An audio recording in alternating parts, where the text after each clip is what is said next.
السلام عليكم ورحمة الله وبركاته. فيديو جديد، أهلا وسهلا بكم مشاهدينا ومتابعينا الكرام.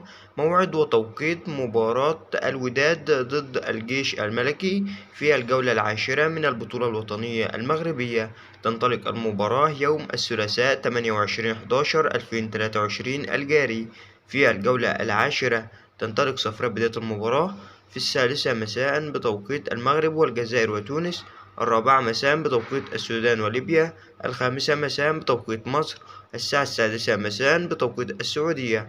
توقع نتيجة مباراة الوداد والجيش الملكي في التعليقات. لا تنسى ضغط لايك للفيديو والاشتراك في القناة ليصل كل جديد بإذن الله.